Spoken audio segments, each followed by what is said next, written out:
Again, good morning, everybody, and thank you for joining us for this morning's pottery demonstration with Johnathan Naranjo.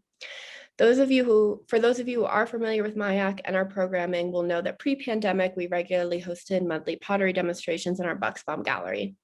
But even though we are now open to the public, we are continuing our pottery demonstration series on Zoom for the time being. So stay tuned for details on upcoming demonstrations and other programs by following our Facebook page and signing up for our newsletter. Before we start talking with Johnathan, just a few quick things. To begin, I would like to briefly acknowledge the place where this conversation is happening, even though we are in a virtual space and not physically at the museum today, in Ogopoge within the Tewa world. As a non-native person living in so-called Santa Fe, I am a guest in the ancestral homelands of the Tewa people, and I wish to acknowledge all the indigenous people, Pueblo, Navajo, Apache, and so many others, past, present, and future, who walk on these lands and steward these places. So during the course of the presentation, if you have any questions for Johnathan, please type them into the chat. I will be moderating questions throughout the program, so please don't send your questions more than once. I promise you that I see them and we will do our best to get to them. So I think with that, I will hand it over to Johnathan. Hi, everyone. My name is Johnathan Naranjo. I'm from Santa Clara Pueblo. I make pottery, traditional pottery, but I add my own spin on most of the work. So I tend to fire my pieces a dark brown, sort of black color, which separates my work from the traditional dark black colors. So my pieces, I've really recently just been known for super high fine detail. And the way I start my process is I make my own clay after going into the hills in Pueblo, and I dig my own clay. I'll mix the clay with water, and I screen out any rocks and excess sticks. And then I let the water rise after a few days. And once the water level has risen, I'll pour the water out, and a lot of the clay will sit to the bottom. And then I let that continue to sort of just evaporate. And, once a certain amount of water leaves, then I have a moldable clay. I mix volcanic ash into the clay to give me an elasticity.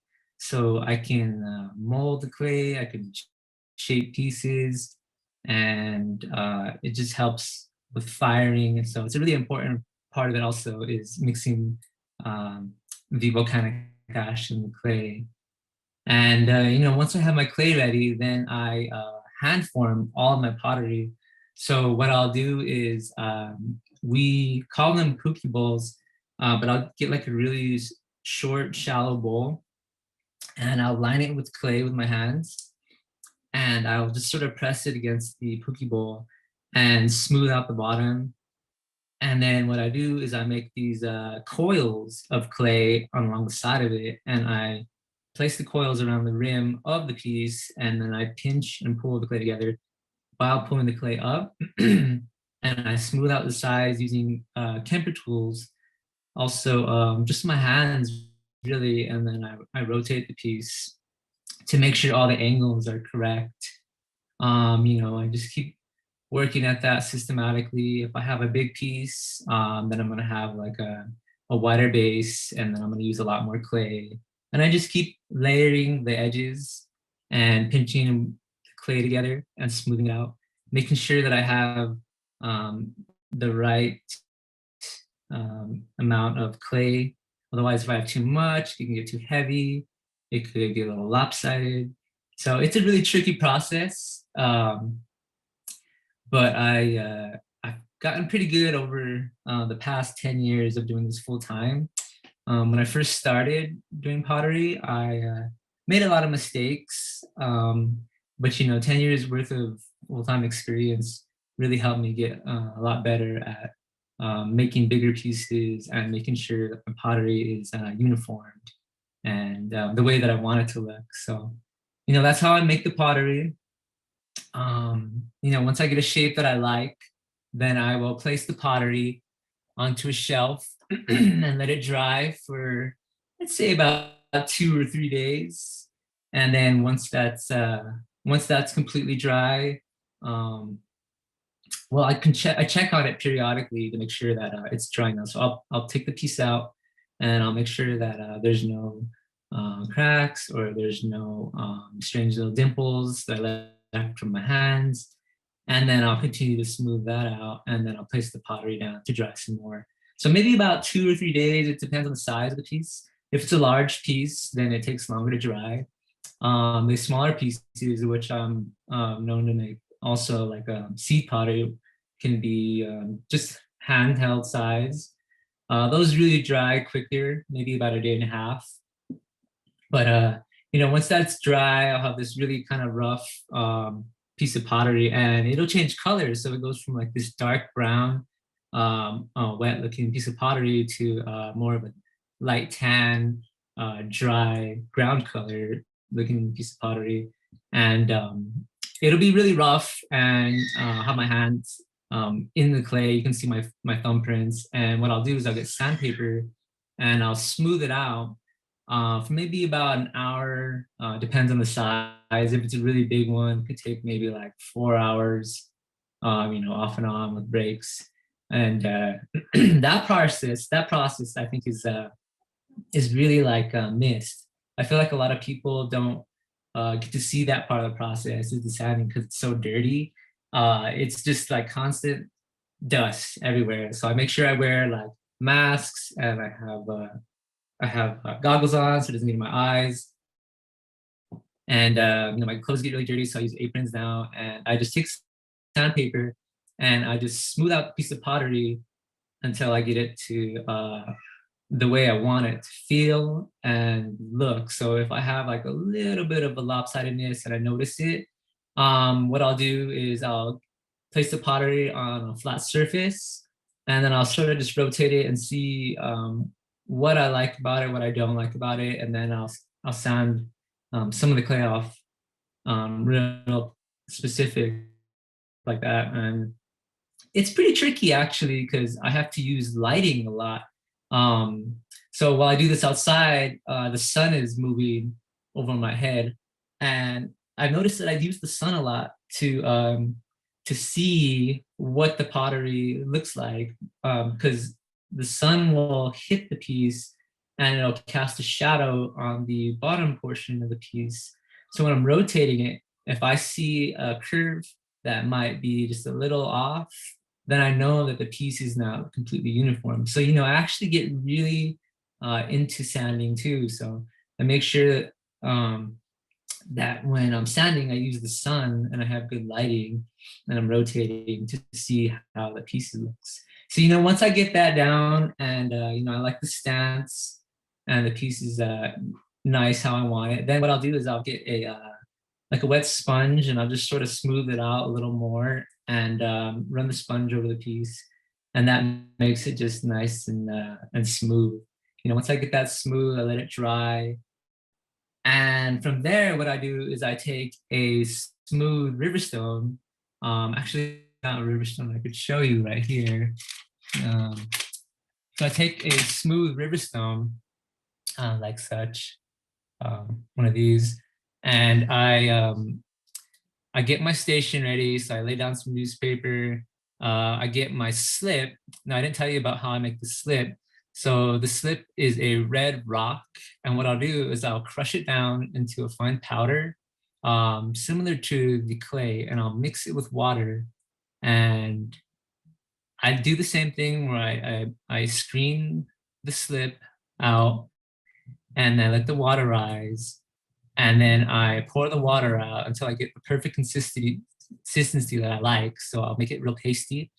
And once I get that made, what I'll do is place it on my hands and apply it to the piece of pottery. And then I'll take this smooth stone and I will rub the slip onto the piece systematically. So I'm like rotating the piece of pottery. For instance, if this were a dry piece of pottery, what I would do is I would put the slip on here. And it's a really tricky process because the slip dries. And if I don't do it in time, then the slip will dry on me, and there could be markings, or it won't be to my liking. So what I'll do is I'll take my stone and I'll put the slip on there, and real systematically I will take the stone and just sort of rub it on to the entire piece. And I do that for, I'd say, about a good 45 minutes. Now this piece right here probably took me about 45 minutes. Make sure that I get every single part of the piece, and then it'll dry on me.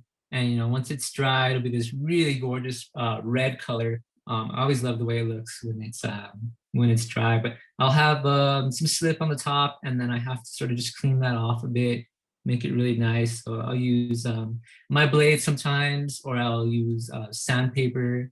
I got different techniques to cleaning this excess slip off. But from there, then what I do is I take the pottery into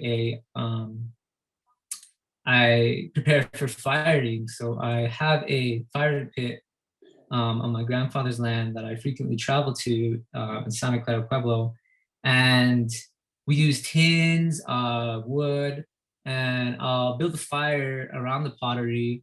And what I do is I fire for, I'd say, gosh, I don't know. It all really depends on how much volume of pottery that I'm firing at once. But I'll fire the pieces of pottery, I'm consistently checking on them, manipulating tins to get the smoke to change colors. Once that process is done, that's got to be like one of the most exciting parts is pulling the pottery out of the firing, because there'll be a light layer of black soot covering it, and I will wipe it off, and I'll just see this really gorgeous shine. Hopefully, if there's no problems, if the firing was done really well, it'll turn out really pretty, which is something like this. I was really proud of the way this piece actually came out when it comes to the polishing, the symmetry of the piece. So this is a piece that I made for Swaya Indian Market, and I actually made maybe about 20 pieces, and I was able to take 14 because the designing process requires so much focus, and I tend to go like really careful and really slow, and I get really highly detailed. So I was able to complete 14 pieces, but I still had about 6 of them left over. So this is one of the ones that I wasn't able to carve, but I'm still really pretty proud of this piece. It just has a really pretty stance. I like the shape, and the color came out exceptionally well. It's got like these dark brown colors here, and a lighter brown right here, and this sort of darker brown right here. So it's like this vase shape. I love the way that one came out. But yeah, so once I bring the pottery home, I pack all the pottery, let it cool down, pack it with me, and I return back to my home in Santa Fe where I live. And I don't really have a studio space for designing. I sort of just work out of my home. I know a lot of artists might have studio space, or but I feel like a lot of just traditional artists will just work out of their home. I worked in my kitchen table a lot. I work at my computer desk a lot. So that's where I make pottery most of the time. Travel to the Pueblo to fire my pottery. I'm traveling to see my grandparents a lot. My grandmother is from Taos Pueblo, and my grandfather Tito is from Santa Clara Pueblo, and they're my teachers. And when I go to them, I'm usually asking questions about firing pottery, and I just love to speak with them because they have so much knowledge. They've been doing it a lot longer than I have. I would say at least 50 years. They've been doing it for a very long time. And so if I ever have any questions like on how to create a piece of pottery, my grandmother is one of my favorite teachers and persons to talk to, because she just really has dealt with a lot of the trials and challenges that come with pottery. And so she'll give me her advice, and she's really, really good about like giving me advice. And we share advice with each other a lot of times. So I go visit her a lot in the Pueblo, and when we prepare for shows, I like to go visit her, and we show each other our pieces, and she'll show me some pieces of hers, and she might not show me pieces of hers because she doesn't want me to see them and try and like take her ideas. But I know she's just joking about that. I would never do that, but we like to share ideas and just make pottery together. But so the final step, once I bring the pottery home to my home, I usually just sit at this desk and I get this nice cloth right here, because when I'm designing the pieces, some of the dust likes to get on all over everything. So I make sure I have it covered and I don't have anything that's going to scratch the piece on accident, like a rough surface. I use this little like pillow right here to sort of just prop up the piece and help me get my angles.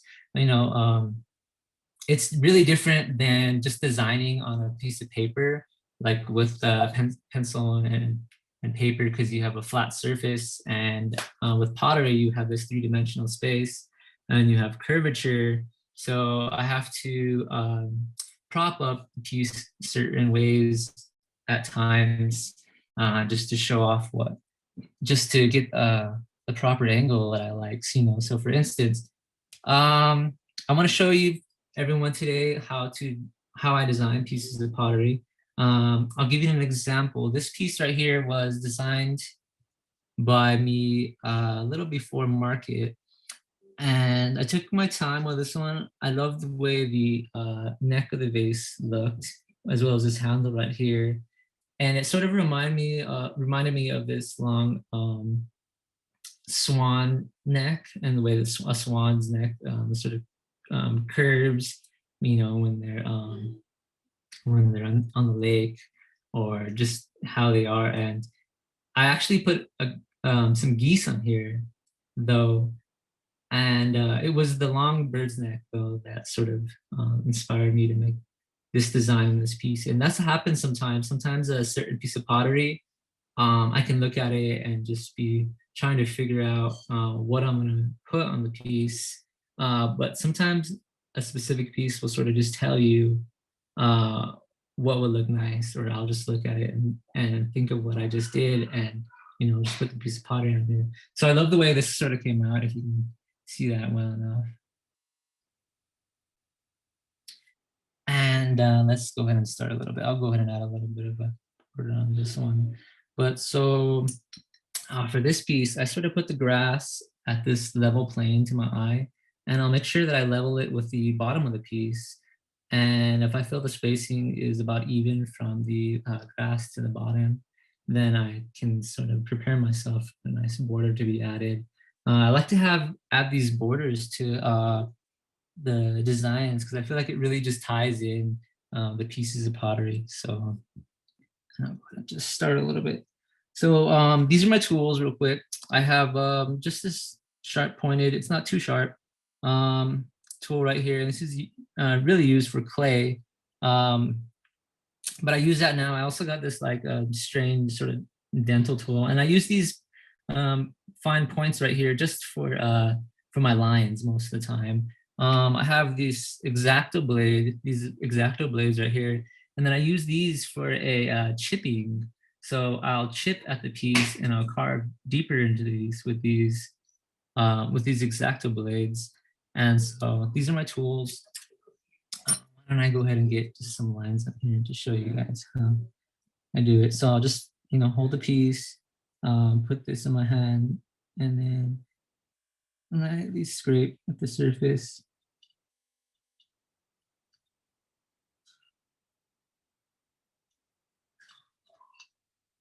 So you see there, I got a nice line started. And, I'm just really just scratching at the surface and removing the layers that are underneath. So if you can recall, there's that red layer I was speaking of, which is the the slip that I used to hold the polish. So the red layer, the red that you see in some of the designs is actually the slip color of the slip, and the white is the tan clay underneath, and this is from the firing, the dark browns. So all I'm doing is lightly scratching at the surface and bringing out the color of the slip underneath.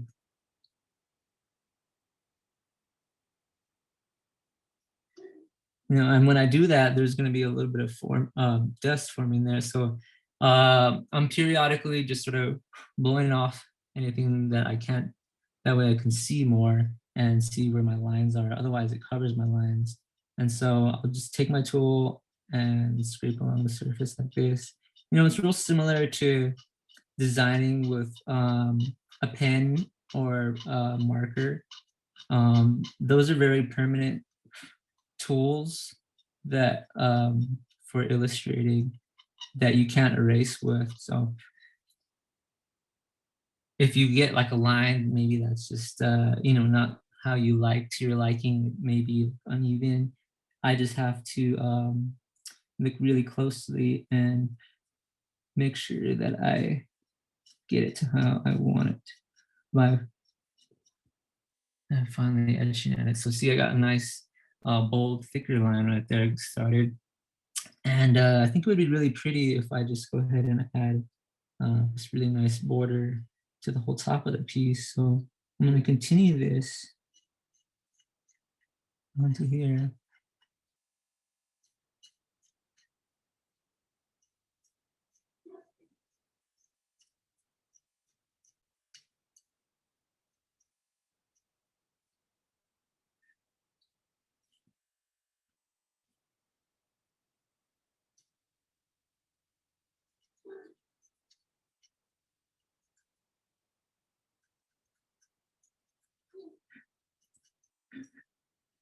And what I'm going to do is go ahead and put a border behind the piece's head. And I think it's really going to make this piece pop.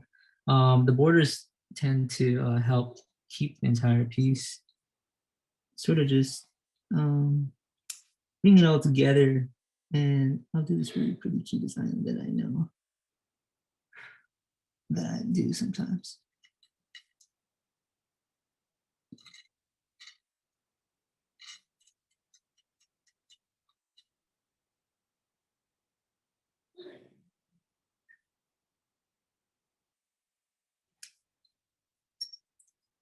Yeah, so sometimes the piece has and it's bigger here and then the neck is here, so I have to switch this around and then get it from design it from a different angle.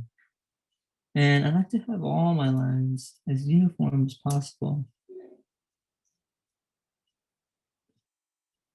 I'm a big perfectionist too, so if I notice that some of my lines are a little too blurry, maybe a little too jagged, I'll make sure that I go back and fix them because I just really enjoy a clean looking piece of pottery sometimes. So let's go ahead and do this.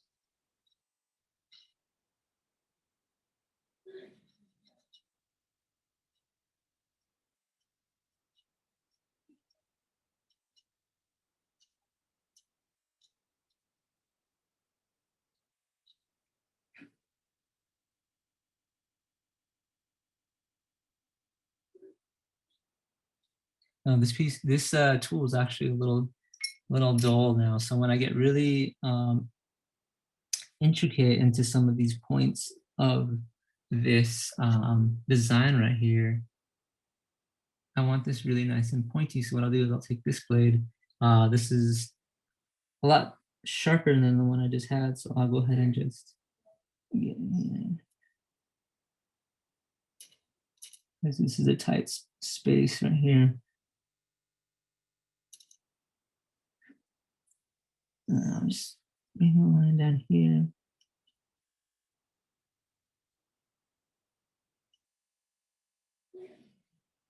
And you can sort of see that developing right there. And, it takes a long time because of the speed that I go at and how obsessive I am about getting these lines as straight as possible. And to help, I think, let's see, what I'll do is I'm going to continue this pattern all the way around. So even though you can't see the design, the key design from behind because of the goose's head, it's generally just assumed that it's there. So, I sort of just whoever's going to be seeing this piece, I have to use my mind and just sort of pretend that it's going to continue on here. So what I'll sort of do is I'll stop a little short and shy of the piece of the geese right here and leave a little bit of spacing right there. Because I used to extend the spacing to the geese's head, but I noticed that it felt a little busy sometimes when I did that, and it would feel like the design was sort of a part of the geese, and I don't want that. I want it to feel like it's the geese is in front of the design and it's sort of three-dimensional and popping out. So I'll stop a little before I hit there. That way there'll be a little bit of space in there. And I think what it does is sort of tricks the mind into thinking that the piece is, the design is behind it and the geese is in front. So we just gotta assume that we know this design, this key design is gonna flip up. So what I'll do is design just a little bit right there. You see how I sort of got that going? So, I just put a little dot here, but your mind's gonna connect the lines together because the key design is gonna continue all the way around the rim right there. So let's see, let's continue this line a little more so I know what I'm working with.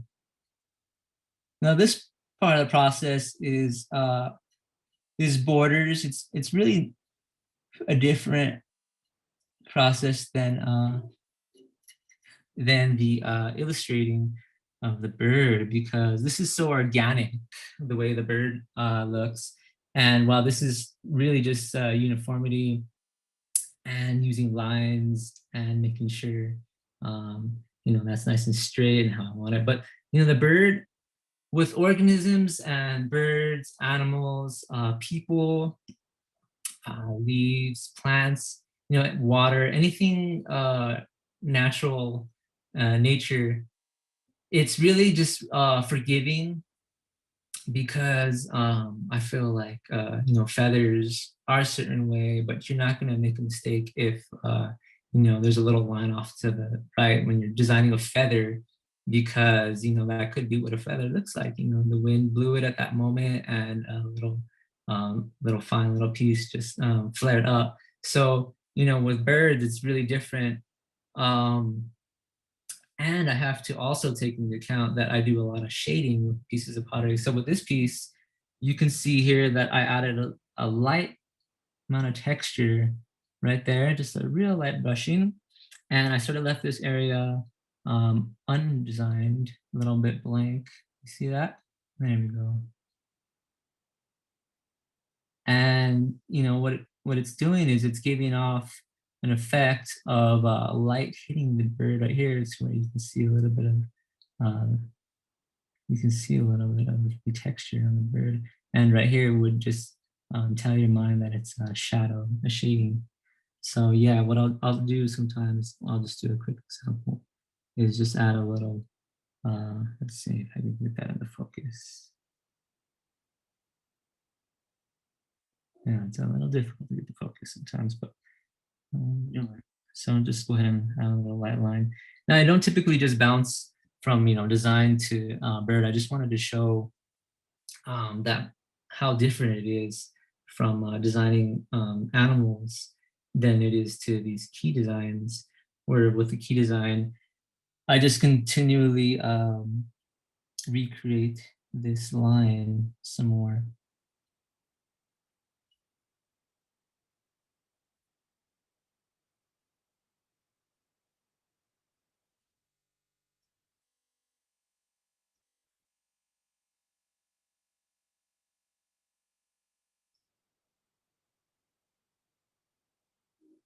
Yeah, so that's gonna be really pretty once I continue to do the key designs all around the piece. This piece was inspired by my daughter. Actually, she's just turned a year old, and she's got really big interest in ducks right now. Now they're not ducks, but I thought it would be really fun to do some baby geese, because she's really young right now, and she loves the Five Little Ducks nursery rhyme song. So I thought it'd be sort of really fun to just get some inspiration, draw some inspiration from that. So you see these small little geese on the bottom. Yeah, that's a nice piece. I really love how this piece looks. And I just continue this process, you know, all day long, as long as I can, until I feel the piece is nicely complete.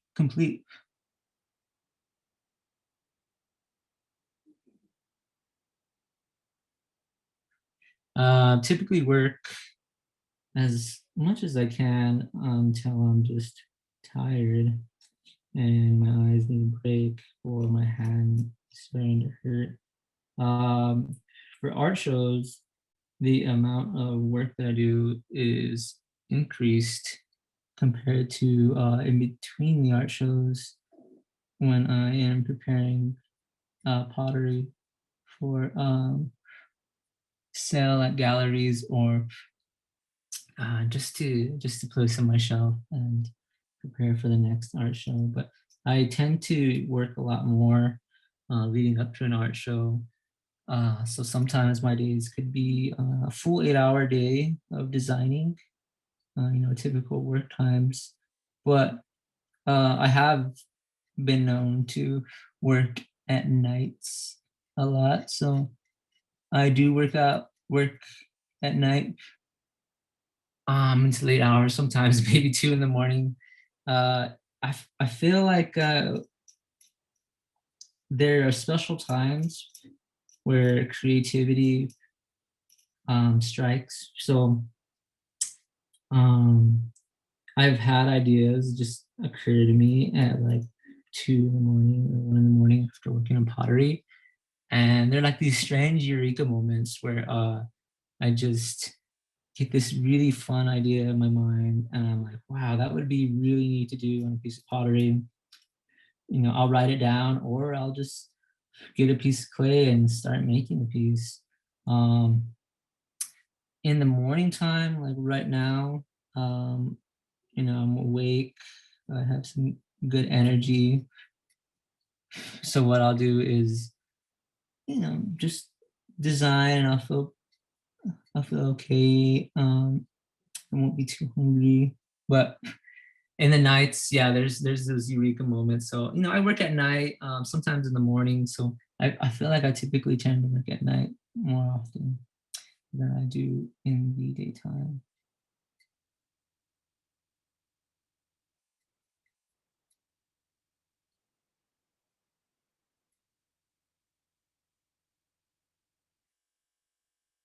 I hope you can see that all right.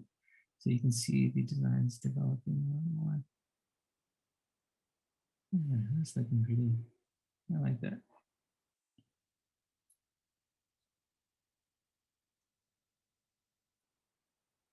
And my inspiration comes from a lot of different places. So with this piece, I told you earlier that I was inspired by my daughter and also the way the shape piece looks too, with neck and curvature, and reminding me of some geese or a swan. And so that's inspired me to make this piece. I'll switch over just for demonstration purposes, because typically I'll just continue that border and all the way around in its entirety. So I'll draw something more organic with this piece.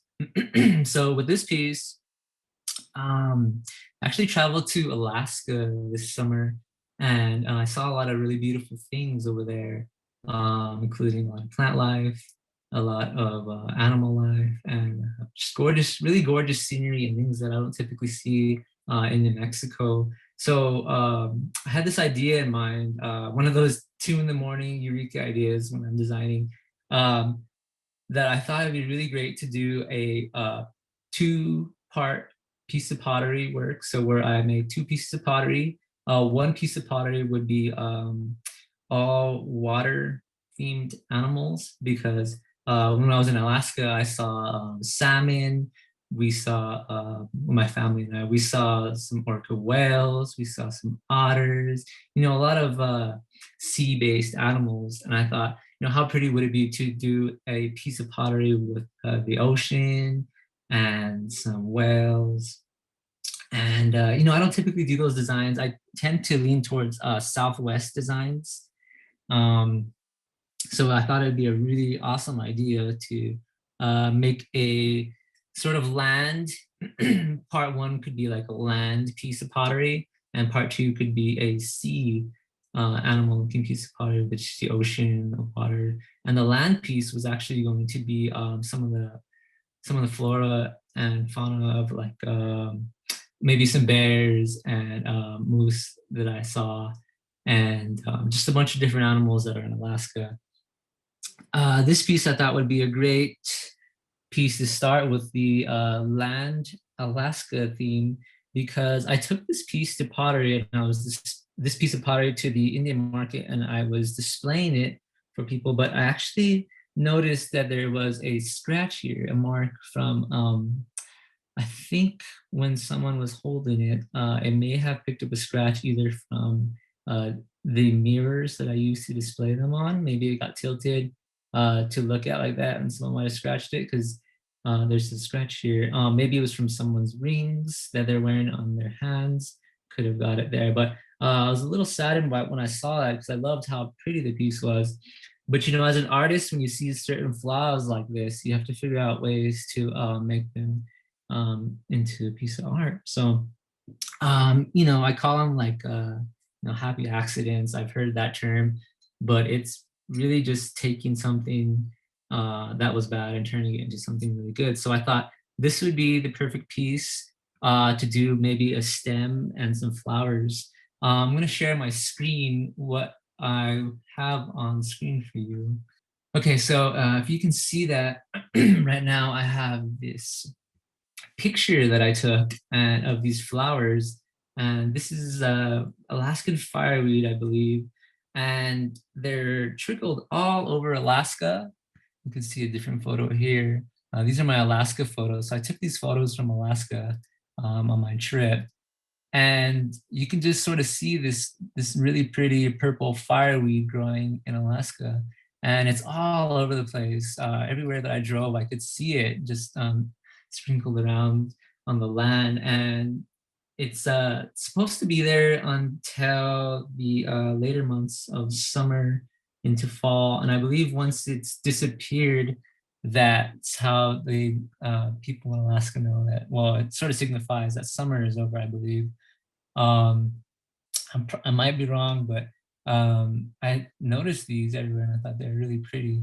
So I think this would be like the perfect piece of pottery to maybe design one of these. So let's see. I like the way this one looks here. And where I gather my pictures from are usually from either my own adventures, like these photos I took myself.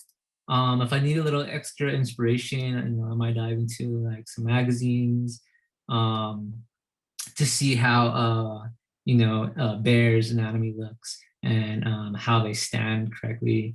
Otherwise, if I don't know this stuff, then I can just totally goof up, and the bear will end up looking like something else.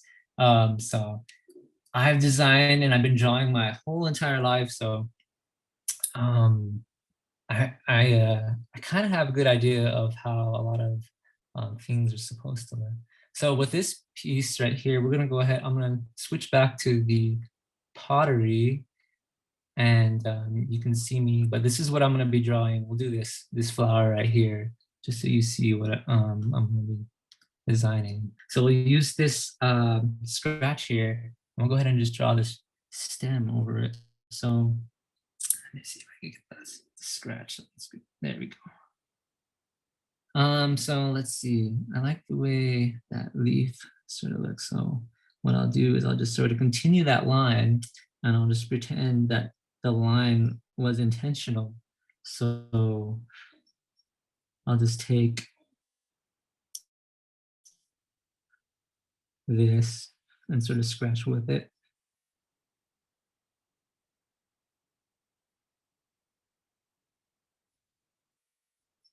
I could see it a lot better like that. And what I'm going to do is sort of just transform it into a leaf. And I'm using that picture that I showed you earlier, because there's a leaf that's standing vertical, just like the scratch was. And go ahead and just draw these leaf veins right into the piece.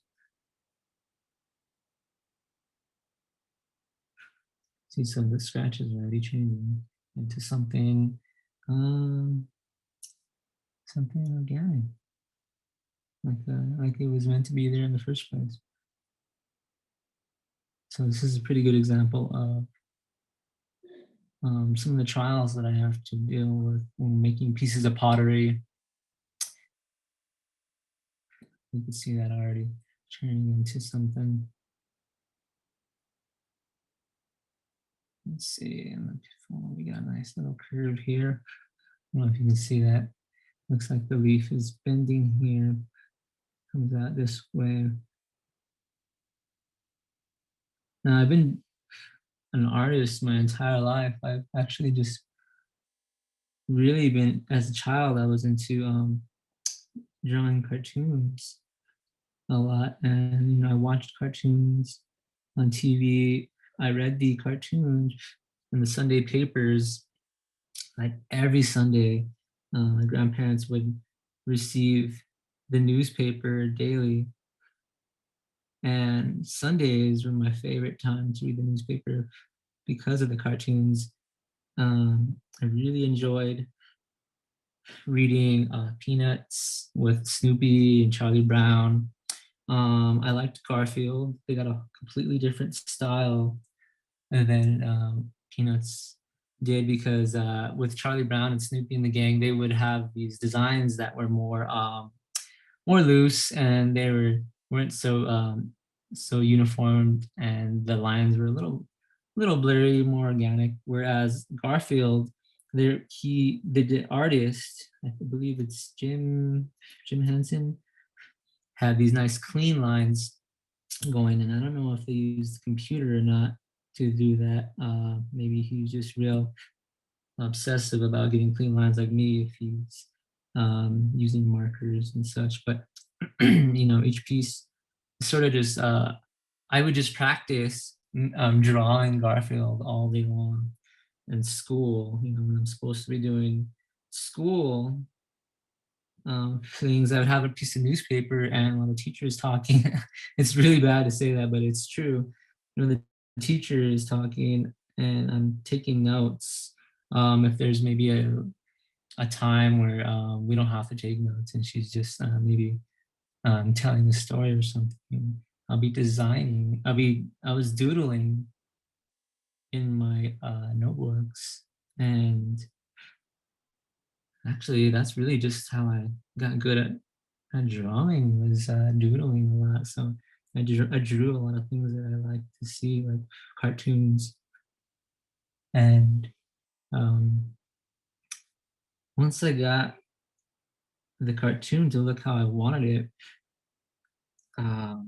it took a while, because at first I would make them a little strange looking, and I couldn't figure out why Snoopy didn't look like the comics. So I'd have to approach it again from a different way. But so you'll see here I got this leaf going on. So I turned that scratch into this really neat leaf. You can see that sort of developing. Let's go ahead and do flowers so I can show you some shading. So on the picture, it looks like there's a flower sort of overlapping the leaf right here. And with plant life, you can get real organic, and you don't have to make it 100% like the picture, because that's how flowers are. Every flower petal is so different from each other. So it's really just how you want to interpret it on here. And I'm designing the outline of the petals first to sort of give me the shape, make sure the shape is good how I want it. Let's see, this is a nice little fold here on this petal. It comes across down into here. Looks like the stem, I believe, is right here. One of these little arms, so just come down into here. You can see that developing already.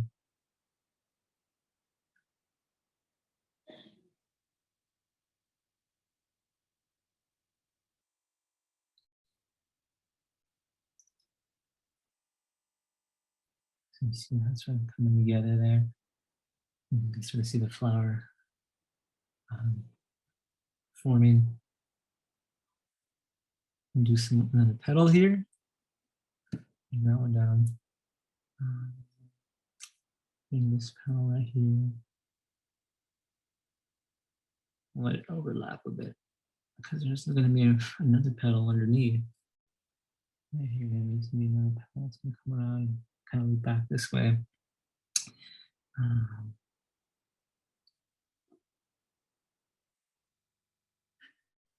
Looks like we got another little bit of marking right here, maybe a scratch from earlier from somewhere I picked up.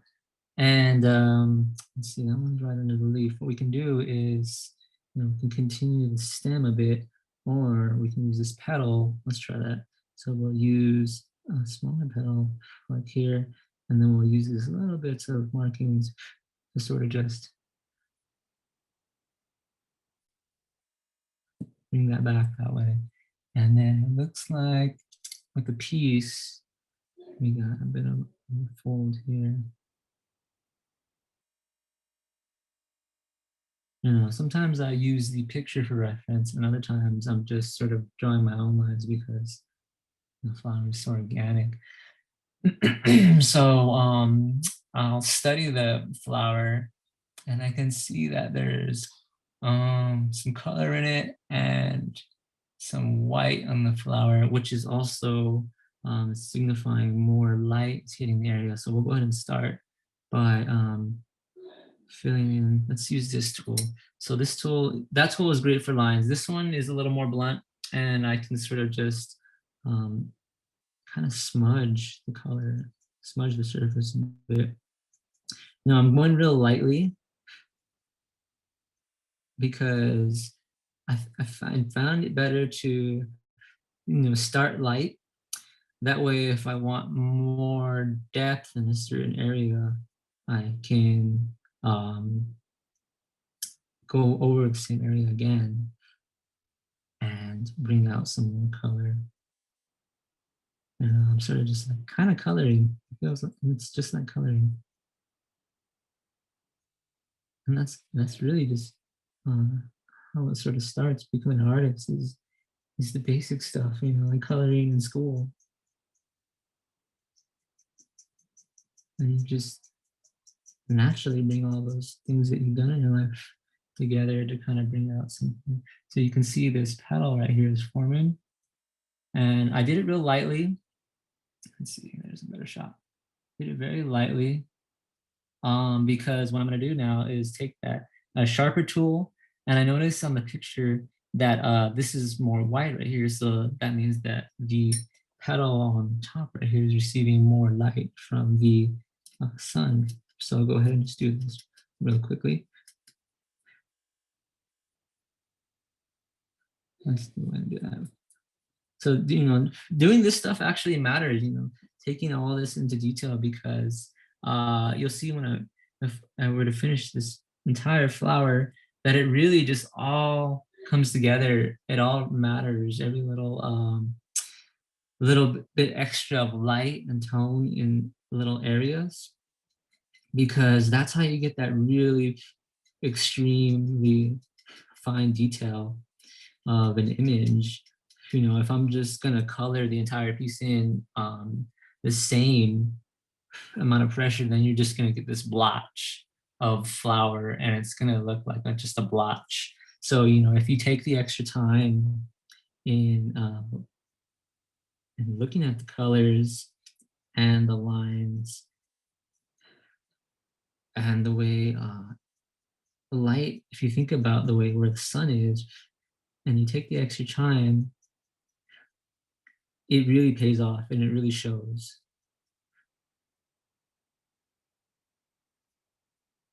You can see that now a little more better.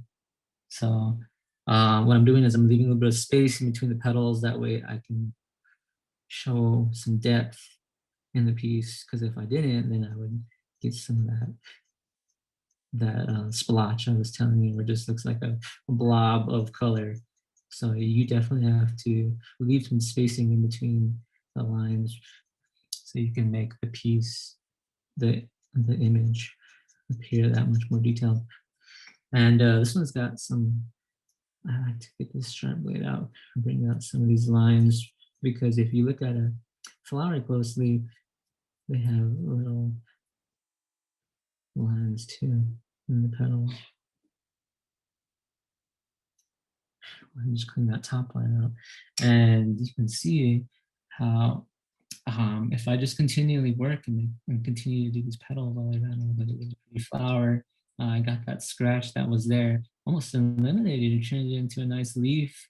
I can sort of go ahead and fill up more color on top of this little fold right here to show that there's an overlap in the leaf. I'll go ahead and do that really quickly, really lightly.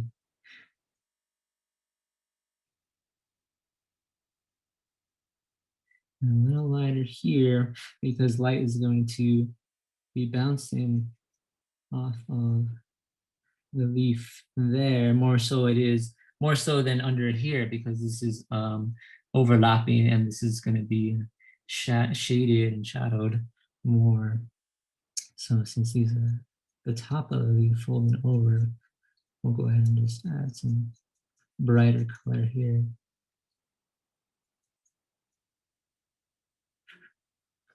See that developing nicely there. So that looks really nice. With this part right here, let's go ahead and just do a light, really light edge.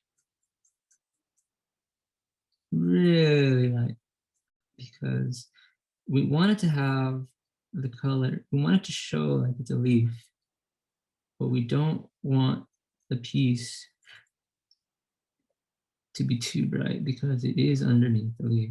So I'm gonna go really lightly to keep some of the dark in there. With this technique on pottery, it's like it's a subtraction technique. So in order to get my darker colors, I'm not adding color. What I'm doing is lightly scraping away at the piece. So it's sort of like a flip where I'm lightly scraping at it to keep my darker colors, so I can keep more of this dark from the surface. And if I want to get my light, I just actually apply more pressure, you see.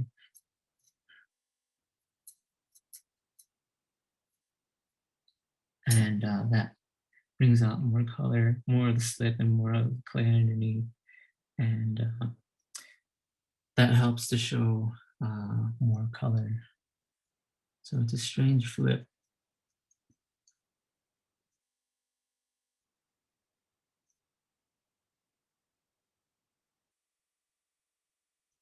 Go ahead and finish this leaf up here.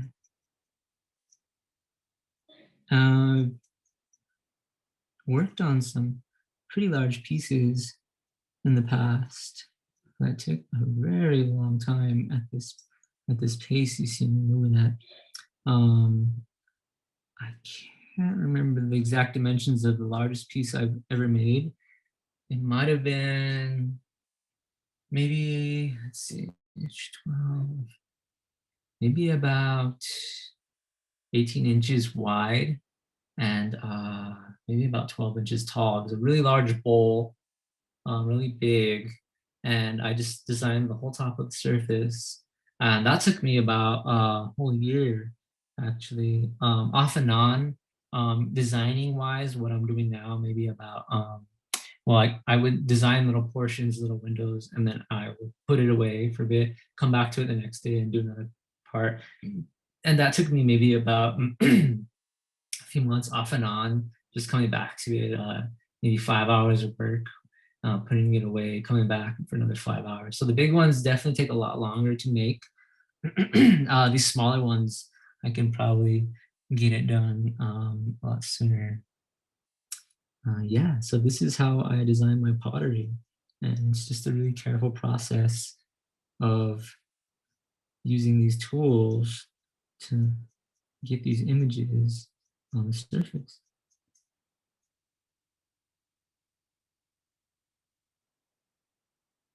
If you can see that still, yeah, if you go, you can see it a little better right there. Let's see. Let me see how that looks. Thank you, Johnathan, for all of this. We only have a few moments left, but I don't see any questions in the chat right now. And you've done an incredible job of showing the breadth and depth of your work. I absolutely love that goose piece and how the neck of the goose really follows the neck of the piece. And I loved hearing about the inspiration for your designs and from your daughter and Garfield. That's fantastic. So thank you so much for sharing. So when I'm finished with these pieces, I'll probably be posting a photo of them on my social media in, let's say, this week or next week, possibly.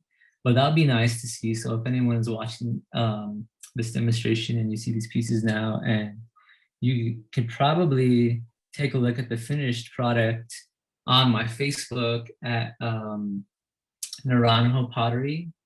So just go into Facebook, type in Johnathan Naranjo Pottery, and I have a whole art section where I just show off all my completed work in photos, and anything new I'll post online so people can see them.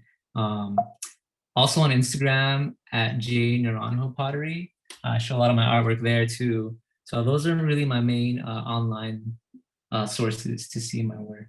Fantastic, thank you. I do see a question in the chat about the process of actually making the pots, and I would encourage folks to first of all, check out Johnathan's social media accounts to learn more. And also a recording of this demonstration will be available on our YouTube channel in the coming weeks. So you can maybe listen to the first part of the presentation where he is describing that process in wonderful detail. And we would love to have you back maybe to go through that part of everything at another point in time. That would be fantastic.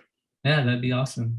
Yeah, so with that, thank you everybody for joining. And like I said, a recording of this will be available online in the coming weeks. So keep an eye out on our Facebook and on our newsletter for that link, and also to learn more about upcoming programs, not only pottery demonstrations, but conversations with our Goodman Fellows, our ongoing conversations with the curators of our current exhibitions, and so much else. And we are open to the public, even though our programming is virtual. So please stop by and say hi and look at, check out our current exhibitions as well.